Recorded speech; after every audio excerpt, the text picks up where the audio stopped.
사사기 12장 8절부터 10절까지 읽습니다. 그의 뒤에는 베들레헴 입산이 이스라엘의 사사였더라. 그가 아들 30과 딸 30을 두었더니 딸들은 타국으로 시집 보내었고 아들들을 위하여는 타국에서 여자 30을 데려왔더라. 그가 이스라엘 사사가 된 지 7년이라. 입산이 죽음에 베들레헴에 장사되었더라. 자, 12장 8절부터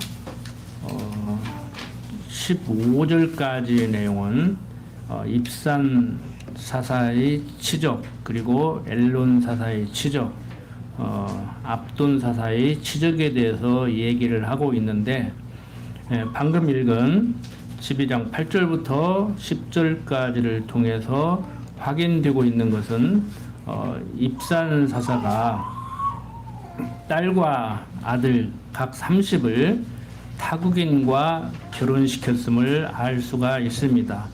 뭐 그 외에는 크게 뭐 잘못한 것이 없는 것 같아요. 뭐 그보다 더 큰 잘못이 어디가 있겠습니까? 하나님 백성으로 살아가야 되는데 이방인과 통혼하지 말아야죠. 그런데 아들, 딸들을 이방인과 통혼시켰다는 거. 오늘 사는 우리들은 할 수만 있으면은 할 수만 있으면이 아니라 어떻게든지 그렇게 해야죠. 자녀들 결혼하는데 안 믿는 사람하고 아니면은 다른 종교를 믿는 사람하고 결혼시키면 되겠습니까? 인간 뜻대로 안 되니까, 부모 뜻대로 안 되니까 어쩔 수 없이 결혼을 시킬 수도 있지만, 어쨌든 간에 우리들의 그러한 마음 자세는 그렇잖아요. 그런데 이렇게 말하면은 아주 못된 사람이라고 그렇게 얘기를 해요. 어떻게 목사가 그렇게 얘기하냐. 다양한 문화와 다양한 종교와 다양한 사상을 다 인정해 줘야지, 포용력이 있어야지.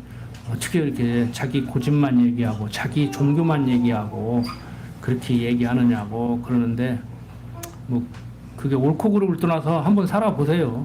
한번 살아보라고. 우리 젊은 청춘 남녀들 한번 다른 종교를 믿는 사람, 다른 사상을 가진 사람들하고 가치관이 다른 사람들하고 한번 살아보라고. 그러면 또 어떤 사람은 그렇게 얘기해요. 같은 사람이 어디가 있냐고. 없지요. 그래서 결혼 왔는데요. 요즘 젊은 사람들 결정적인 것이 생각이 다르고 문화가 다르고 가치관이 다르기 때문에 같이 살 수 없어서 이제 혼자 산다고 그렇게 얘기들을 합니다. 하나님 모르는 사람들의 지혜로운 생각이죠. 하나님 모른다고 전제하고 세상적으로 똑똑한 거예요. 다 나를 행복하게 해줘야 되고 다 내 마음에 들어야 되는데 내 마음에 드는 사람이 어디가 있습니까? 근데 전부 다 상대를 통해서 내가 행복해지려고 하는 데로부터 많은 문제가 일어나고 있지요. 이런 사람들에게는 이렇게 수준 높은 얘기 할 거 없어요. 그냥 역지사지, 입장 바꿔놓고 생각해봐. 그 정도면 충분해요. 입장 바꿔놓고 생각하면.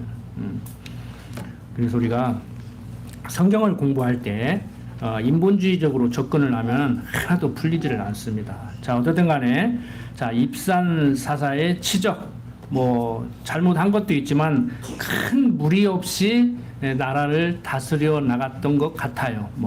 무리 없이 나라를 다스려 나갔다기보다는 입산 사사가 나라를 다스릴 때는 큰 문제가 그렇게 일어나지 않은 것 같아요. 그리고 이어서 이제 엘론 사사가 또 나라를 다스릴 때도 크게 문제가 없었고, 그 다음에 뒤를 이어서 압돈 사사가 나라를 다스릴 때도 큰 문제 없이, 그냥 우리 개인으로 말하면은 그냥 먹고 자고 싸고 하다가 가다 이런 정도 나라를 다스리는데, 어떻게 보면은 이것도 쉽지 않은 거예요. 어려워요.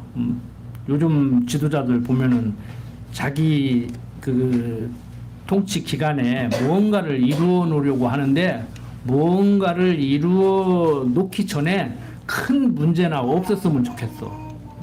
그래서 이렇게 평범하게 살아가는 것도 세상적으로 바라보면은 쉬운 일은 아닙니다. 어떻게 보면은 그런 대로 무난하게 이렇게 통치를 한 것 같아요. 그래서 기록에도 별 내용이 없이 간략하게 언급을 하고 이렇게 마무리를 짓고 있습니다. 이제 13장 넘어가 보면은 이스라엘 자손이 다시 여호와의 목전에 악을 행하였으므로 여호와께서 그들을 40년 동안 블레셋 사람의 손에 붙이시는 일이 일어납니다. 이제 우리가 이야기거리로도 잘 알고 있는 삼손 시대의 시험 내용을 이제 13장부터 16장까지를 통해서 이제 확인을 해보게 됩니다.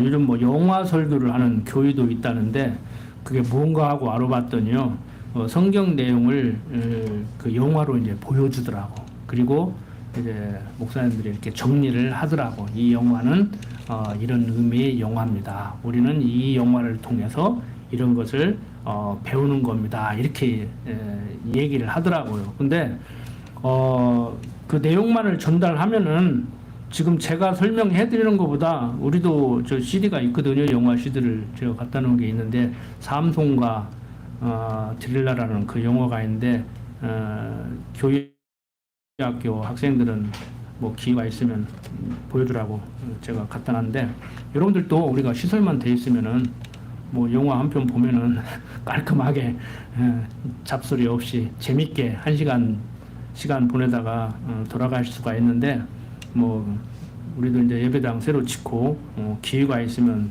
그런 날이 오겠지요. 근데 내용을 어떻게 전달하느냐, 그 영화 설교를 하는 목적이 어디 있냐에 따라서 방법은 뭐 나쁘다고 할 수는 없다고 봐요. 저도 뭐 영화 설교를 하지는 않지만 제가 기회 있으면 1년에 한두 번씩 성경 내용을 영화로 만드는 것을 봄으로 인해서 제가 강론을 하는 것보다 더 즐겁게 재미있게 시간 가는지 모르게 이렇게 배울 수도 있다고 저는 그렇게 여기고 있습니다. 그러니까 전달하는 방법은 다양하죠. 그렇지만 전달하는 내용은 일관성이 있어야 돼요. 영화 설교를 하든지 강론 설교를 하든지 설교학에서 말하는데도 제목 설교를 하든지 본문 설교를 하든지 장례식 가서 설교를 하든지 잔치집 가서 설교를 하든지 일관성이 있어야 된다고. 한 얘기를 해야 돼요. 장례집 가서는 똑같은 성경을 읽고 이 얘기하고 잔치집 가서는 이 얘기하고 영화 설교를 하면서 이런 얘기를 하고 뭐 말로 하는 강론 설교를 하면서는 이런 얘기를 하고 그러면 안 된단 말이에요. 방법은 다양하게 할 수 있지만 그 내용은 의미는 정확하게 한 가지로 전달을 해야 된다. 우리는 뭐 결론 내려놓고 있죠. 이미 많이 공부를 하셨으니까. 하나님은 언약하고 언약대로 섭리를 해나가는 언약성취 섭리를 해나가는데 지금 사사기를 통해서 무엇을 얘기하고 있는가? 답 다 아시죠? 모든 거 하나님이 아신다. 당신이 정해놓은 대로 섭리하신다. 자, 사사시대에 어떻게 섭리하는가? 어렸을 때부터 신앙생활을 하신 분들은 다 알고 있는 내용일 겁니다. 뭐 가만히 보니까 이미 다 알고 계신 것 같아서 간략하게 읽어 내려가면서 전달을 하려고 합니다.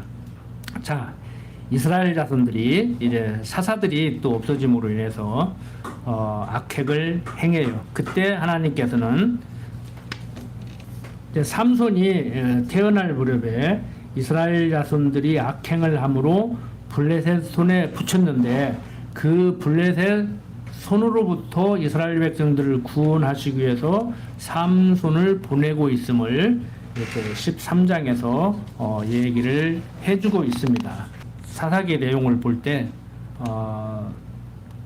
우리가 사사기를 배우면은 삼손을 항상 떠올리잖아요. 그러니까 사사기 내용 중에서 가장 기억에 남는 이러한 대목인데 장수도 깁니다. 13장부터 16장까지 이렇게 삼손이 이제 잉태를 하게 되는데 하나님의 섭리가 또 있죠. 뭐 삼손 아니겠습니까? 우리들의 태어남도 하나님의 섭리 가운데 태어난 것이지만 3장 2절부터 보면은 소랏 땅의 단 지파의 가족 중 마누아라 이름하는 자가 있더라. 그 아내가 잉태하지 못함으로 생산치 못하더니 여호와의 사자가 그 여인에게 나타나시고 그에게 이르시되 보라 내가 본래 잉태하지 못함으로 생산치 못하였으나 이제 잉태하여 아들을 낳으리니 그러므로 너는 삼가서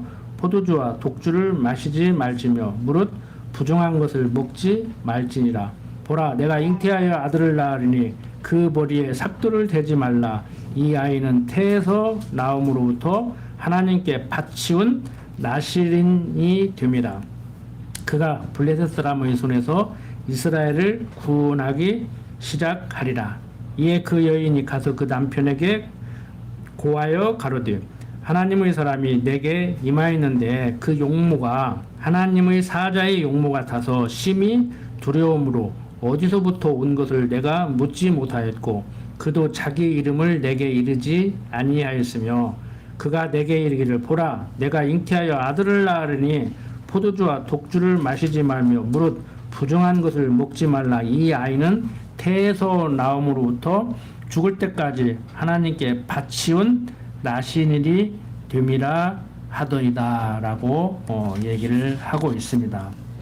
그러니까 삼손이 어떻게 되느냐 하면은 소라 땅에 블레셋 사람들이 이제 유다 사람들을 이스라엘 사람들을 다스릴 때 단지파의 가족 중 마누아라 이름하는 자가 있었어요. 그런데 그 부인이 아기를 낳지를 못합니다. 그런데 하나님의 사자가 그 여인에게 나타나서 아기 낳게 된다는 거예요. 그런데 하나님께 이제 바치라는 것이죠. 자, 그 얘기를 이제 남편한테 하는 거예요. 남편 마누아한테. 그래서 이제 8절부터 계속 보면은 마누아가 여호와께 기도하여 가로되 주여 구하옵나니 주의 보내셨던 하나님의 사람을 우리에게 다시 임하게 하사 그로 우리가 그 낳을 아이에게 어떻게 행할 것을 우리에게 가르치게 하소서. 그러니까 부인이 하나님의 사자가 나타나서 이만저만 얘기를 했다. 그러니까 이제 남편이 하나님께 다시 한번 나타나셔서 우리가 어떻게 해야 되는지 좀 가르쳐 달라고 얘기를 하죠. 9절 하나님의 마누아의 목소리를 들으시니라. 여인이 밭에 앉았을 때 하나님의 사자가 다시 그에게 임하셨으나 그 남편 마누아는 함께 있지 아니한지라. 여인이 급히 달려가서 그 남편에게 고하여 가로되 보소서 전일에 내게 임하였던 사람이 또 내게 나타났나이다. 마누아가 일어나 아내를 따라가서 그 사람에게 이르러 그에게 묻되 당신이 이 여인에게 말씀하신 사람이니까 가라사대 그러라. 마누아가 가로되 당신의 말씀대로 되기를 원하나이다. 이 아이를 어떻게 기르우며 우리가 그에게 어떻게 행하오리까. 여호와의 사자가 마누아에게 이르되 내가 여인에게 말한 것들을 그가 다 삼가서 포도나무의 소산을 먹지 말며 포도주와 독주를 마시지 말며 무릇 부정한 것을 먹지 말아서 내가 그에게 명한 것은 다 지킬 것이라고 얘기를 하고 있습니다. 자, 이렇게 마누아의 요구대로 그 부인에게 나타났던 여호와의 사자가 다시 나타나서 마누아에게 또 얘기를 하죠. 자, 계속 15절부터 20절 보면은 마누아가 드린 소제물에 여호와께서 불로 응답하심으로 정말 하나님이 말씀하셨음을 하나님이 언약하셨음을 확증해 주지요. 마누아가 여호와의 사자에게 말씀하되 구하옵나니 당신은 우리에게서 머물러서 우리가 당신을 위하여 염소 새끼 하나를 준비하게 하소서. 여호와의 사자가 마누아에게 이르되 내가 비록 나를 머물리나 내가 너희 식물을 먹지 아니하리라. 번제를 준비하려거든 마땅히 여호와께 드릴지니라 하니 이는 마누아가 여호와의 사자인 줄 알지 못함을 인함이었더라. 그러니까 지금 여호와의 사자가 찾아와서 얘기한 것에 대한 확증이 없는 거예요. 확실히 여호와의 사자구나라고 결론을 못 내리고 있는 거예요. 그러니까 내가 대접 좀 하랍니다. 그러니까 나 그거 안 먹는다. 나한테 하지 말고 하나님께 번제를 드려라. 이렇게 얘기를 하는 것이지요. 자, 17절. 마누아가 또 여호와의 사자에게 말씀하되 당신의 이름이 무엇이니까 당신의 말씀이 이룰 때에 우리가 당신을 존숭하리이다. 여호와의 사자가 그에게 이르시되 어찌하여 이를 묻느냐. 내 이름은 기묘니라. 이에 마누아가 염소 새끼 하나와 소제물을 취하여 반석 위에서 여호와께 드리매 사자가 이적을 행하니라. 마누아와 그 아내가 본즉 불꽃이 단에서부터 하늘로 올라가는 동시에 여호와의 사자가 단 불꽃 가운데로 쫓아 올라간지라. 마누아와 그 아내가 이것을 보고 얼굴을 땅에 대고 엎드리니라. 여호와의 사자가 마누아와 그 아내에게 다시 나타나지 아니하니 마누아가 이에 그가 여호와의 사자인 줄 알고 그 아내에게 이르되 우리가 하나님을 보았으니 반드시 죽으리로다. 그 아내가 그에게 이르되 여호와께서 우리를 죽이려 하셨다면 우리 손에서 번제와 소제를 받지 아니하셨을 것이요 이 모든 일을 보이지 아니하셨을 것이며 이제 이런 말씀도 우리에게 이르지 아니하셨으리라 하였더라. 여인이 아들을 낳음에 이름을 삼손이라 하니라. 아이가 자라매 여호와께서 그에게 복을 주시더니 소라와 에스다올 사이 마네단에서 여호와의 신이 비로소 그에게 감동하시니라. 자, 이렇게 삼손이 태어날 무렵에 이스라엘 자손들이 악행을 함으로 블레셋 손에 붙였는데 그 블레셋 손으로부터 이스라엘 백성들을 구원하시기 위해서 삼손을 보내고 있음을 이렇게 13장에서 얘기를 해주고 있습니다. 자, 이제 삼손이 이제 출생해서 여호와께 복을 받게 되죠.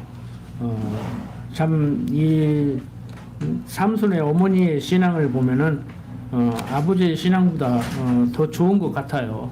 근데 아버지 신앙이 굳이 나빠서만이 아니고 이제 논리적으로 생각을 부인이 좀 더 한다고 볼 수가 있죠. 하나님을 직접 보면 죽거든요. 그런데 그 여호와의 사자를 하나님의 사자로 인식을 못하고 있다가 재물에 대해서 불이응답할 때 야 하나님 사자 맞구나. 그러면 우리가 하나님을 본 건데 이제 우리 죽는 거 아닌가. 그러니까 부인이 우리 죽이려고 했으면 그런 거 보여주고 우리에게 그런 약속을 했겠느냐. 우리 죽이지 않을 거다. 그렇게 논리적으로 이제 남편을 설득하는 거지요. 이제 그래서 이제 계속 14장 넘어가면은 삼손이 어떻게 성장을 하고 어떻게 블레셋을 물리치는가 계속 이제 알 수가 있습니다.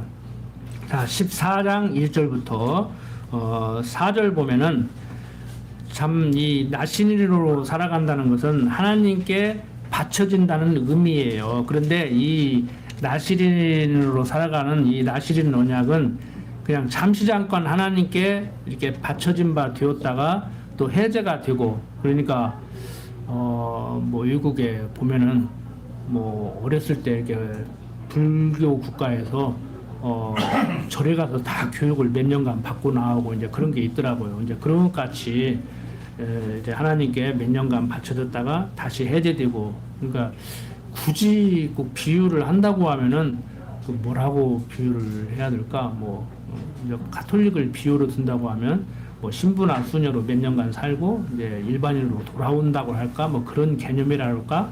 뭐 그거하고 똑같지는 않지만 이제 그런 개념으로 이제 받아들이시면은 빨리 이해가 되실 겁니다.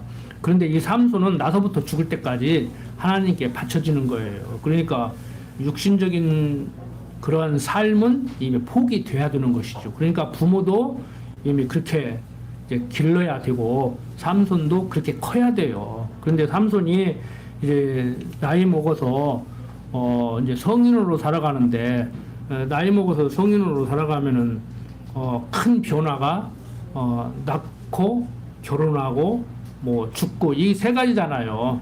태어난다. 그다음에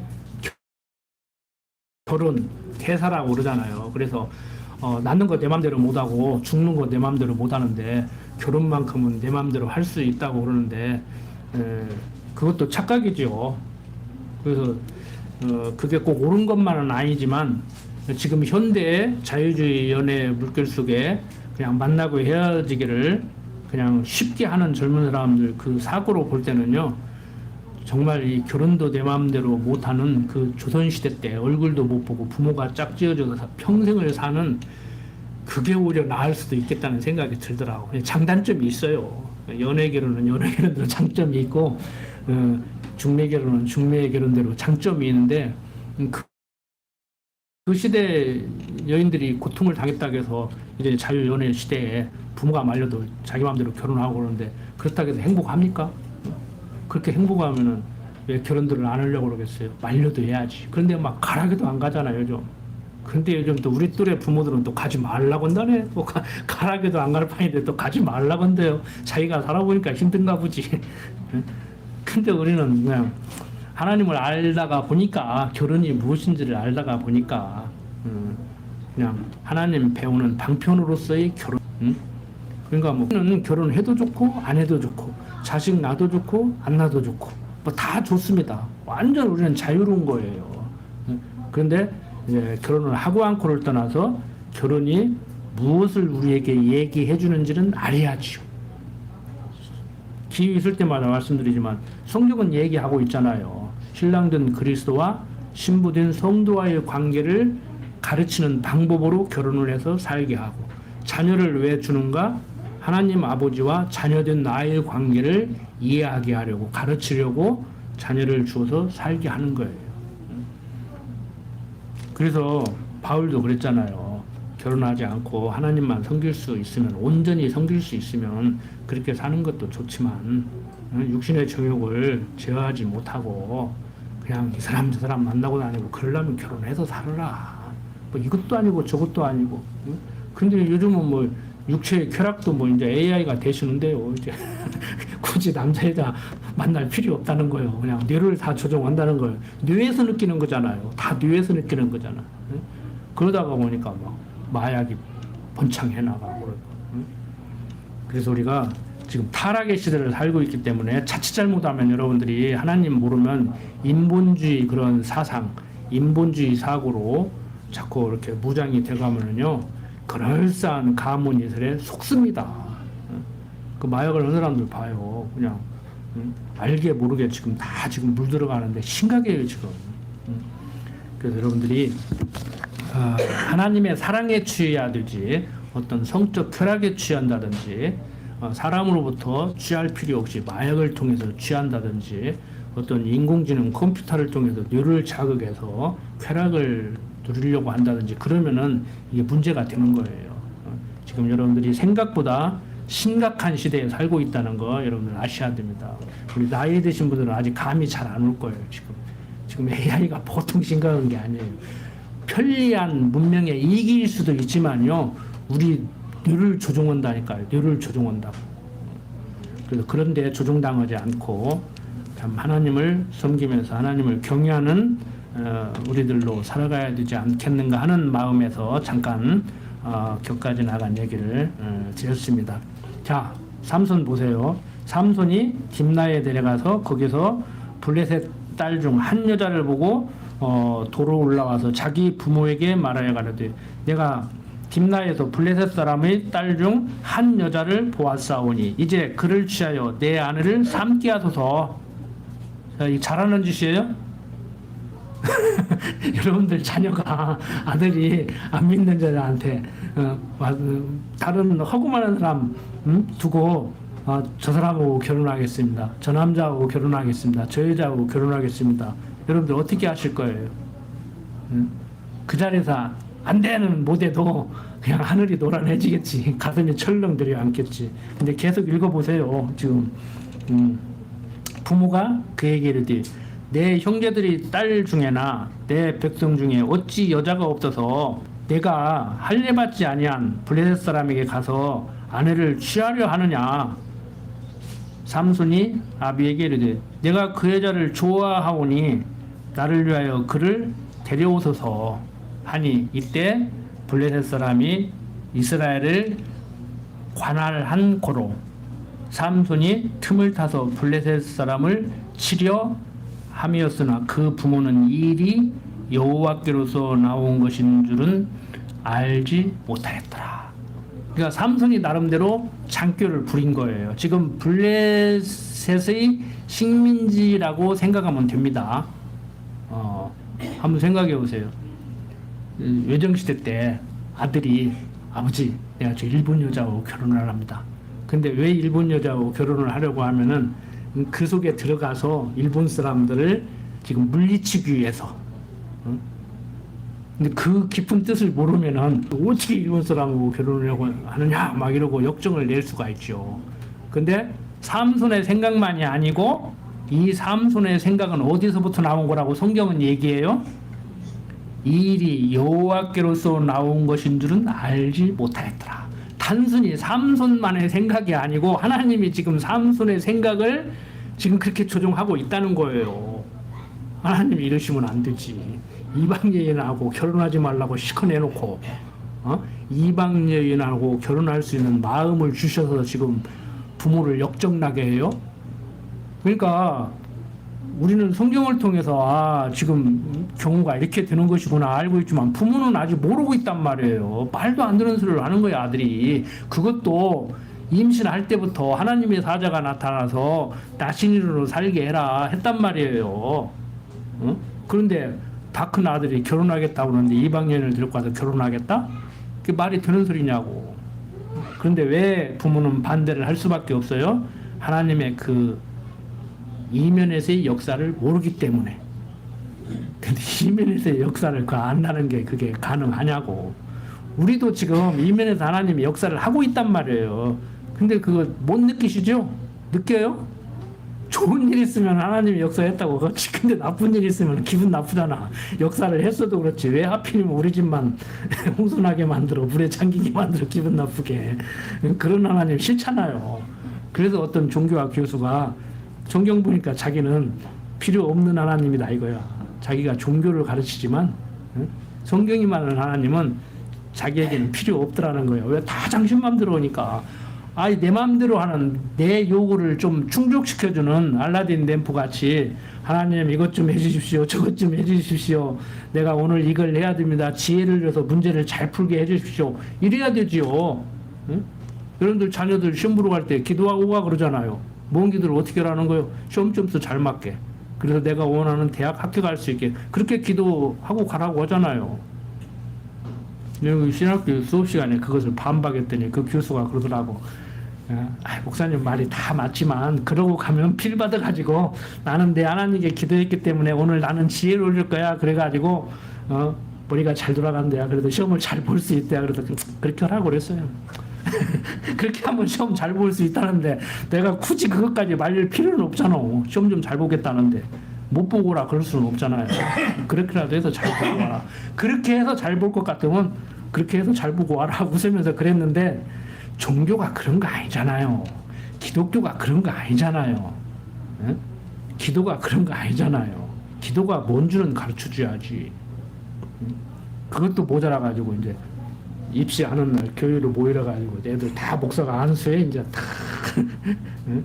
오늘 지혜가 충만할지어다. 다 합격할지어다. 막 그러고 막. 아유, 그래서 시험 볼 것 같으면은, 그래서 시험 잘 볼 것 같으면 내가 여기서 그 짓만 하고 있지. 자, 삼손. 부모들이 생각할 때는 황당한 얘기를 하고 있지만 그 이면에서 하나님이 이렇게 역사를 하고 있습니다. 이해가 됩니까? 쉽게 하나님의 섭리가 이해가 됩니까? 할례받은 여자와 결혼하는 것이 언약 자손인 이스라엘 백성들의 당연한 처사예요. 그럼에도 불구하고 하나님께서는 삼손으로 하여금 할례받지 않은 이방 여인을 사랑해서 결혼하게 만드는 하나님이라는 거예요. 이게 납득이 되냐고요, 하나님의 섭리가. 우리가 하나님 뜻대로 살기를 원하지만 하나님 뜻을 알아야 뭐 살든지 말든지 하지. 그래서 제가 드리는 말씀이 그거예요. 하나님 뜻대로 살려고 하지 말고 하나님이 살게 하는 대로 사셔야 된다. 그럼 이것이 지금 하나님이 살게 하는 거냐? 살게 하는 거예요. 그럼 저 사람이 왜 화를 내는가? 화를 내게 하니까 내는 거요. 그러니까 너는 왜 화를 내냐? 하지 말라. 그냥 지금 하나님이 화내게 가지고 화나는구나. 날바람 맞게 되면 자기는 피하든지 말든지 알아서 오고. 부부간에도 마찬가지잖아요. 근데 우리는 어떻게 접근해요? 하나님 믿는 사람이 어떻게 화를 낼 수 있냐? 하나님 믿으니까 화를 내지 말아야지 이러고 얘기하잖아요. 그럼 조선시대 때 여자니까 뭐가 어쩌고 저쩌고 해야 된다는 말하고 틀린 거 뭐 있어? 이게 쉽게 먹히는 거예요. 조선시대 때 유교 교육을 받은 우리 백성들이 하나님을 그런 식으로 가르치면 쉽게 먹히는 거예요, 이게. 그래서 어떤 학자는 조선시대 유교가 기독교를 받아들이는데 많은 공로가 있다고 그렇게까지 얘기를 해요. 뭐 전혀 틀린 소리는 아니라고 봅니다. 근데 내 논문 쓸 때 그 각주다 다 혼났다니까. 왜 여기를 기독교가 번창하게 하는데 공로가 있다고 얘기하냐고, 왜 그런 사람들 말을 인용하냐고. 그런데 그 세상적으로 보면 그렇다는 얘기죠. 그 사람은 세상적인 안목에서 본 것이고 우리는 이제 신학적인 안목에서 얘기를 해야 되죠. 하나님께서 이러저런 문화를 형성하게 해서 사람들의 마음을 그렇게 이끌어서 기독교를 잘 받아들이게 만들었다. 지금 한국같이 이렇게 기독교가 발달한 나라가 지금 드물어요. 미국 어림없는 소리 한국은 못 따라가요. 자, 우리는 그 기독교를 더욱더 성경적인 기독교로 돌리려고 하는 제2 종교개혁 차원에서 우리는 지금 몸부림을 치고 있는 것이지요. 자, 5절부터 9절 보면 삼손이 그 부모와 함께 딥나에 데려가서 딥나의 포도원에 이른즉 어린 사자가 그를 맞아 소리 지르는지라 삼손이 여호와의 신에게 크게 감동되어 손에 아무것도 없어도 그 사자를 염소 새끼를 찢음같이 찢었으나 그는 그 행한 일을 부모에게도 고하지 아니하였고 그가 데려가서 그 여자와 말하며 그를 기뻐하였더라. 얼마 후에 삼손이 그 여자를 취하려고 다시 가더니 돌이켜 그 사자의 죽음을 본즉 사자의 몸에 벌떼와 꿀이 있는지라 손으로 그 꿀을 취하여 행하며 먹고 그 부모에게 이르러 그들에게 그것을 들여서 먹게 하였으나 그 꿀을 사자의 몸에서 취하였다고는 고하지 아니하였더라. 자, 삼손이 여자를 보러 갔을 때 사자가 나타났고 그 사자를 죽였고 그 죽은 사자의 몸에 꿀이 와서 이제 집을 지은 거예요. 그래서 거기에서 이제 꿀을 얻어 먹을 수 있었죠. 그 꿀을 이제 또 부모에게 갖다 드렸고 자초지종은 얘기하지 않고 그냥 꿀 갖다 드리니까 맛있게 드셨을 거 아닙니까? 이제 그런데 그 꿀이 바로 그런 꿀이었다. 그러니까 삼손이 얼마나 지금 힘이 센가를 여기서 지금 보여주고 있죠. 자, 10절부터 14절 보면은 삼손이 잔칫날에 수수께끼 문제를 동무들에게 내립니다. 자, 삼손의 아비가 여자에게로 내려가며 삼손이 거기서 잔치를 배설하였으니 소녀는 이렇게 행하는 풍속이 있음이더라. 무리가 삼손을 보고 30명을 데려다가 동물을 삼아 그와 함께 하게 한지라 삼손이 그들에게 이르되 이제 내가 너희에게 수수께끼를 하리니 잔치하는 7일 동안에 너희가 능히 그것을 풀어서 내게 고하면 내가 배옷 30벌과 겉옷 30벌을 너희에게 주리라. 그러나 그것을 능히 내게 고하지 못하면 너희가 내게 배옷 30벌과 겉옷 30벌을 줄지니라. 그들이 이르되 너는 수수께끼를 하여 우리로 듣게 하라. 삼손이 그들에게 이르되 먹는 자에게서 먹는 것이 나오고 강한 자에게서 단 것이 나왔느니라. 그들이 3일이 되도록 수수께끼를 풀지 못하였더라. 이때 당시에 일반 그 사회 문화를 보면은 잔치를 베풀면 거기에서 수수께끼를 내고 풀고 그랬대요. 이런 문화가 있었어요. 그래서 삼손도 이제 수수께끼를 내는데 지금 이 수수께끼 문제가 뭐냐면은 자기가 사자를 죽였고 그 사자의 몸에 죽은 사자의 몸에 벌들이 와서 집을 지었고 거기에서 꿀을 따서 먹었다는 것을 지금 수수께끼로 낸 거예요. 이걸 누가 알아요? 자기밖에 모르는데. 아버지도 모르는데 아무도 모르는데 못 맞히지.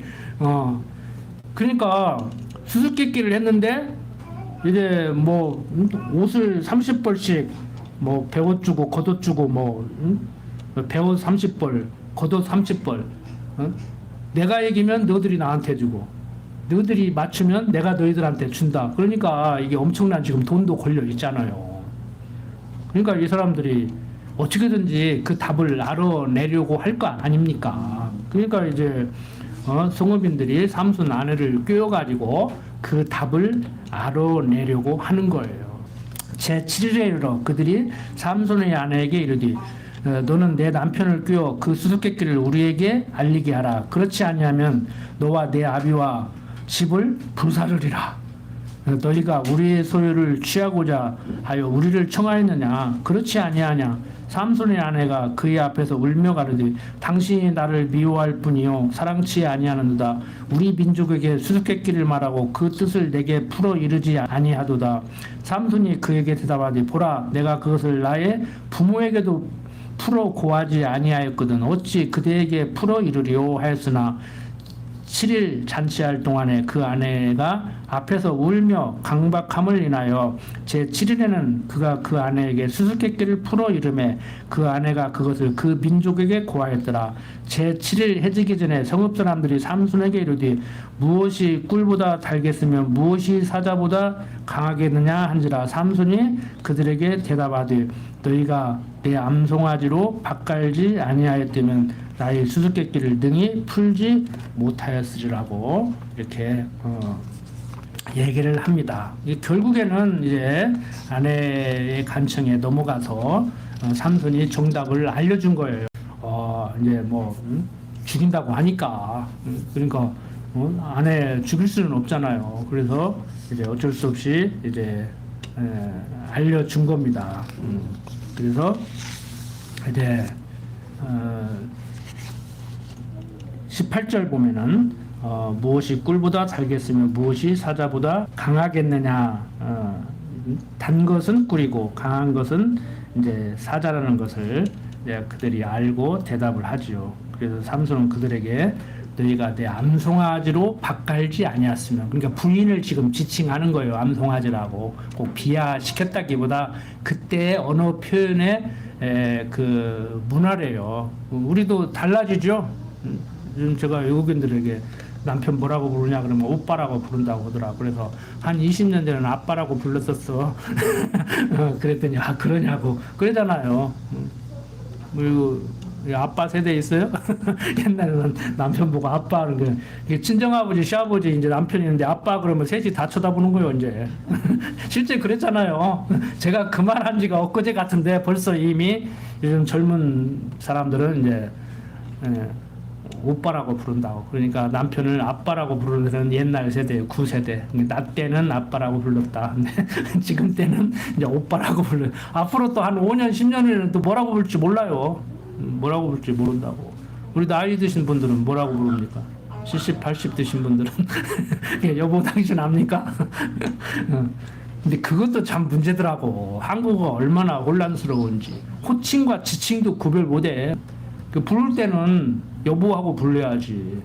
이거 누가 먹었어요? 그러면 당신이 먹었잖아요. 이건 지칭이잖아요. 응? 그런데 지칭은 예를 들어서 뭐라고 칭하느냐? 저분을 뭐라고 그러냐? 네, 시아버지라고 합니다. 저분을 뭐라고 하느냐? 네, 장인이라고 합니다. 그럼 호칭은 뭐라고 해요? 아버님 그렇게 불려야지. 그 지칭, 호칭도 구별을 못하고 요즘 또 호칭을 해도 호칭이 자꾸 달라지고 그냥 아빠가 오빠 되고 이제 그래버리니까 헷갈리는 거예요. 사람들이 그런 언어를 가진 사람들과 대화를 해야 돼요. 우리가 단순한 것 같지만 이게 간단한 문제가 아닙니다. 이게 우리는 그냥 통용되니까 대화가 되는 것 같은데요. 부부간에도 대화가 잘 안 될 때 있잖아요. 여러분들은 다 됩니까? 여러분들이 참 성경을 읽으실 때도 항상 제가 드리는 말씀이 그때 당시의 역사로 들어가라. 일단 들어가라. 그래서 그들의 대화가 지금 어떤 의미의 어떤 내용의 대화인지를 이해를 해야 되는 거예요. 자, 어쨌든 간에 지금 삼손은 자기 아내에게 넘어가서 이렇게 답을 다 알려줬고, 그 삼손은 그 블레셋 사람들에게 자기 아내를 꼬드겨서 이렇게 다 답을 알아냈다고 이제 역정을 내죠. 그래서 이제 19절부터 20절 보면은 삼손이 아스글론 사람들을 쳐서 그 대가를 지불을 합니다. 여호와의 신이 삼손에게 크게 임하심에 삼손이 아스글론에 내려가서 그곳 사람 30명을 쳐 죽이고 노략하여 수수께끼 푼 자들에게 옷을 주고 심히 노하여 아비 집으로 올라갔고, 삼손의 아내는 삼손의 친구 되었던 그 동무에게 준 바 되었더라. 참 인간적으로 보면은 그 줄 거 없으면서 못 맞출 거라고 확신하고 수수께끼를 했는데 아내에게 답을 알려줘서 저 사람들이 맞춰버렸네. 이유 불문고 결론적으로 이제 쥐하잖아요. 자기가 아내에게 알려줘서 아내가 가서 알려준 게 그게 문제지. 누가 뭐 답 알려주라고 했어? 어쨌든 간에 이제 30벌 쥐야 된단 말이에요. 그러니까 이거 한번 보세요. 강도질 한 거야. 가서 사람 가서 쳐 죽이고 옷 뺏어가지고 그 놈으로 준 거야. 이게 성경이 이렇다니까요. 이렇게 하라는 거예요. 이렇게 하지 말라는 거예요. 그러니까 우리는 하나님의 사람으로서 이렇게 살아야 됩니다. 이렇게 살지 말아야 됩니다라고 보면은 이게 안 보이는 거예요. 그래서 지금 하나님은 13장부터 16장까지를 통해서 하나님을 잊어버림으로 또 이방인들을 섬기고 이제는 이방인들이 식민지 노예로 살게 됐는데 하나님은 삼손이라는 사람을 보내서 구원하신다. 모든 것 당신 계획하신 대로 뜻대로 섭리하신다. 이 얘기를 하고 있는데 우리도 하나님이 너는 지금 이런 생각을 가지고 이렇게 살게 하니까 이렇게 사는 거다. 이 얘기를 하고 있는데 우리는 하나님의 사람으로서 어떤 것을 해야 됩니까? 어떻게 살아야 됩니까? 질문을 이렇게 던지니까 이게 해결이 안 되는 거란 말이에요. 어렵습니까? 질문을 잘 던지시라고. 우리는 하나님의 사람으로서 어떻게 살아야 되는가가 아니고 나를 섭리하는 하나님은 어떤 분인가? 하나님, 내 인생은 왜 이렇습니까? 하나님, 왜 나를 이렇게 섭리하십니까? 이렇게 원망하지 말고 때에 따라서 섭리하시는 그 섭리를 정말 받아들여야 돼요. 근데 육신이 있기 때문에 원망스럽죠? 저도 그럴 때가 한두 번이 아니요. 왜 섭리를 해도 꼭 그렇게 섭리를 하냐고. 좀 좋게 좀 하지. 좋게 좀. 좋은 집안에서 태어나서 건강하게 머리도 영특하게 시험을 보면은 그냥 대통령도 내가 될 것 같이 그렇게 똑똑하게 만들어 놓고 아무개는 고시 3과 합격했다는데 그래서 막 부인도 남편도 그냥 잘생긴 사람 예쁜 사람 마음에 드는 사람 그냥 내 그냥 AI 비서같이 100% 그냥 내 마음에 들게 그렇게 수종드는 그냥 시종 같은 그런 남편 부인 두고 하고 만들고 집도 좀 좋게 만들고 옷도 좀 좋게 만들고 모든 사람들이 나 좀 추앙하게 만들고 이러면 얼마나 좋아. 근데 그게 되냐고. 그게 태어날 때부터 안 되죠. 그러니까 하나님 모르는 사람들 원망하는 거예요. 어버이 왜 날 낳으셨나이까. 여러분들은 그런 생각 해보신 적 없습니까?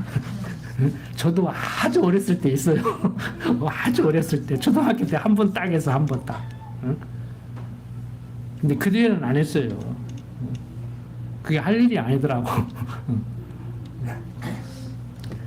자, 삼손이 아스글롯 사람들을 쳐서 강도질 한 거죠. 뭐 강도질 한 정도가 아니죠. 뭐 이건 쳐 죽였어요. 살인강도야, 살인강도. 그냥 돈만 뺏은 게 아니야. 살인강도야. 자, 15장부터 16장은 오늘 좀 하면 시간이 너무 많이 걸리겠죠? 오늘 욕심은 16개까지 다 하려고 했는데 얘기를 하다가 보니까 좀 길어졌습니다. 자, 다음 시간에 이제 15장, 16장을 계속 공부해 나가는데 오늘까지 배운 내용 좀 정리를 하고 자 마칩시다. 자 하나님께서 왜 이렇게 섭리하는 것 같아요? 이제 다음 시간 배울 예고이면서 오늘 이렇게 결론으로 하려고 하는데 하나님이 왜 이렇게 섭리하는 것 같아요? 조금 전에 질문 잘 던지시라고 제가 말씀을 드렸어요. 왜 이렇게 섭리하는 것 같아요? 너들 맘대로 안 된다 이거야. 너들 맘대로 안 된다. 내가 섭리한다. 내가 섭리하는데 나를 알고 나를 경외하는 삶을 살아야지. 순간순간 나 잊어버리는 순간 너희들 인생은 곤두박질 친다. 우리도 이거예요. 그러니까 육신적으로도 마찬가지입니다. 자, 하나님 믿으면 육신적으로 잘 못 되는가, 잘 되는가. 인간적으로 잘 될 수도 있고 못 될 수도 있어요. 그런데 못 되는 거 그것까지라도 우리는 잘 되는다고 해석을 할 수 있다고. 그래서 해석의 문제라는 거예요. 해석의 문제라는 거예요. 지난번에 말씀드렸죠. 자, 1,000원 있다가 5,000원 있게 됐어요. 좋지요. 그거 거부할 사람 없지. 자, 5,000원 있다가 1,000원 있어요. 나쁘지요. 누가 뭘 하기도 나빠요. 5,000원이 좋으면 1,000원은 나쁜 거예요. 1,000원 있을 때 보다 5,000원 있을 때가 더 좋다면서요. 그러면 똑같은 논리로 5,000원 있다 1,000원 있으면 나쁘게 된 거예요. 근데 그 나쁘게 된 것이 정말 육신적으로는 나쁘게 된 것이지만 해석을 어떻게 하느냐에 따라서 나쁘지만은 않다고 해석이 될 수가 있는 거란 말이에요. 그래서 세상 사람들은 마음 먹기 나름이라고 그래요. 근데 우리는 해석이 문제예요. 지금 처지를 어떻게 해석하느냐에 따라서 여러분들은 세상 말로 천국과 지옥을 들락거리는 겁니다. 해석이 어떻게 되냐에 따라서 해석을 어떻게 하느냐에 따라서 천국 삶일 수도 있고 지옥 삶일 수도 있어요. 그런데 이건 하나만 한 소리지만 하나님 믿으면은요 육신적으로도 꼭 5,000원 있다가 1,000원 있게 되는 것이 아니고 5,000원 있다가 10,000원 있게 될 수도 있다니까. 근데 그것만을 사람들이 강조하더라고. 저는 그것을 부인하는 사람은 아닙니다. 얘기하다 보면 사람들이 나는 그것을 부인하는 사람으로 오해를 하는데 그건 아니에요. 누구 못지않게 제가 그것을 많이 경험하고 느끼고 있는 사람이에요. 굳이 5,000원에다가 1,000원 있는데 해석을 잘해서 마음 편하게 되는 것이 아니고 5,000원 있는데 하나님이 육신적으로도 더 좋게 해서 6,000원, 7,000원 갖게 해가지고 마음을 행복하게 해주더라니까. 그것만은 기대하시지 말라고. 그것만은 기대하시지 말라고. 그러니까 우리는 육신적인 처지가 지금보다 좋아지든지 나쁘지든지 마음의 평강 일치 않음으로 인해서 행복감까지 잊어버리지는 않는다는 얘기예요. 사람이 돈에 많고 적음으로 행불행에 따른다고 하면은 재벌들 위에는 다 불행해야 되죠. 안 그렇습니까? 빚 지고 어떻게 삽니까? 지금 빚이 뭐 한 몇 억이 있는 사람들은 그냥 스스로 하직이라도 해야지. 그러고서 어떻게 사냐고. 응? 저는 겁나서 돈을 못 꾸는 사람인데 갚을 능력이 없어가지고 빚지면은 못 살 것 같아. 갚을 수가 없을 것 같아. 스스로 생을 지태할 힘이 없을 것 같아. 스스로. 그렇게 겁이 많은 사람이에요, 제가. 응? 믿음 좋다고 으쌰으쌰하고 막 빚어서 사와보고 그런 스타일이 아니에요. 응? 겁도 많고 두려워도 하고 말은 하나님 믿는다고 하나님 믿기는 뭘 믿어. 제가 이렇게 믿습니다는 믿음이 좋은 사람이 아니라니까요. 믿음이 좋은 것 같이 보이십니까? 아니에요. 그렇게 좋은 사람이 아니에요. 응? 겁나서 못 산다니까. 그런데 어떻든 간에 하나님이 내 일거수일투족을 지켜보시면서 보호하신다는 그 확신 때문에 겁내지 않고 사는 거예요. 그래도 돈도 안 꾸는 거예요. 돈을 꿔야 해결될 것 같은데 굶어 죽기밖에 더 하겠냐. 근데 처음에는 말로만 그랬어요. 진짜 굶어 죽게 생기니까 걱정이 되더라고. 잠을 못 자겠더라고. 근데 진짜 굶어 죽지 않게 하더라니까. 둘 중에 하나 아니요. 굶어 죽든지 아니면 굶어 죽지 않든지 둘 중에 하나 아니에요. 근데 하나님이 정말 굶어 죽지 않게 하시더라니까. 그러면은 5,000원 했다가 1,000원 돼서 만족하는 게 아니고 5,000원 했다가 6,000원 되니까 만족해 하는 거잖아요. 굶어 죽어도 괜찮을 건데 하나님한테 가니까 괜찮을 건데 하나님 모르는 사람은 빨리 죽는 것이 낫고 태어나지 않은 것이 좋지만 하나님 아는 사람은 뭐 빨리 가면 안 돼요? 오래 살자고 제가 하지만 보고 싶으니까 오래 보자고 하는 거지만 빨리 가도 나쁜 건 없다고. 빨리 가면 하나님 빨리 만나니까 좋고 빨리 안 가면 여러분들하고 오래 살으니까 좋고 이래도 좋고 저래도 좋고 죽어도 좋고 살아도 좋고 그게 성경이 말하는 거잖아요. 그게 제 것이 되니까 편안함이 오더라. 편안함이 오더라. 기도합시다. 아버지 하나님, 세상 살아갈 때 우리 육신이 너무 연약합니다. 우리 육신은 성경이 말하고 있는 대로 날로 후패해져 갑니다. 그래서 젊었을 때보다 더 용기도 없고 기력도 없습니다. 하지만 하나님을 아는 지식으로 자라가게 하셔서 우리를 담대하게 하고 할 수만 있으면 육신적인 건강도 사는 날 동안 유지하도록 하나님 강한 팔로 붙들어 주시옵소서. 부족한 종 예수님 이름으로 기도드립니다. 아멘.